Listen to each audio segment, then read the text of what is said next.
wabarakatuh. Di sini saya akan menjelaskan modul 1. KB1 yaitu Hakikat, Fungsi, dan Tujuan Pendidikan Kewarganegaraan atau PKN di Sekolah Dasar. Jadi gini, pelajaran PKN itu pertama kali muncul di kurikulum SD tahun 1968. Waktu itu, PKN masih gabungan dari pelajaran sejarah Indonesia, geografi, dan civics, semacam pengetahuan tentang kewarganegaraan. Lalu, di tahun 1975 dan 1984, PKN berubah menjadi PMP atau Pendidikan Moral Pancasila. Terus, di kurikulum 1994, nama jadi Pendidikan Pancasila dan Kewarganegaraan atau disebut juga PPKN seperti sekarang ini. Awalnya PPKN fokusnya ke hak dan kewajiban warga negara, tapi sekarang maknanya lebih luas karena juga membahas soal sikap, tanggung jawab, dan karakter kita sebagai warga negara. Tujuannya supaya peserta didik bisa jadi manusia yang beriman dan bertakwa kepada Tuhan Yang Maha Esa, berakhlak mulia, sehat, berilmu, kreatif, dan mandiri, serta menjadi warga negara yang demokratis dan tanggung jawab. Contohnya gini teman-teman, saat kita menolong teman yang jatuh di sekolahan, itu bentuk nyata berakhlak mulia. Terus ada juga waktu kita ikut upacara bendera, itu termasuk ke tata tertib sekolah ya. Artinya kita menghargai simbol negara dan disiplin sebagai warga yang baik. Atau saat kita ikuti musyawarah kelas untuk menentukan ketua kelas, itu contoh bersikap demokratis.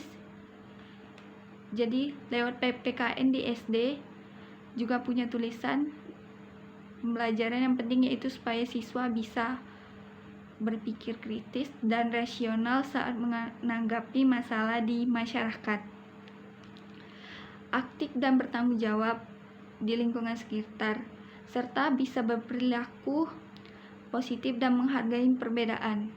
Contohnya, kalau ada teman yang berbeda agama atau suku, kita belajar buat menghormati dan berteman dengan baik. Itu bagian dari nilai-nilai yang diajarkan PKN. Oke, kita masuk ke KB2, yaitu ruang lingkup PKN di SD juga cukup luas. Ada 8 bagian utama. 1. Persatuan dan kesatuan bangsa. 2. Norma hukum. 3. Peraturan. 3. Hak asasi manusia. 4. Kebutuhan warga negara. 5. Konstitusi negara. 6. Kekuasaan dan politik. 7. Pancasila. 8. Globalisasi. Contohnya, misalnya waktu kita membuang sampah pada tempatnya, itu termasuk contoh taat aturan dan menjaga lingkungan. Kita masuk lagi ke KB3, yaitu ada juga yang disebut tuntunan pedagogis PKN. Artinya, guru PKN harus bisa bikin pembelajaran yang menyenangkan dan bermakna, bukan cuma teori, tapi juga kegiatan yang bisa ditiris dalam kehidupan nyata.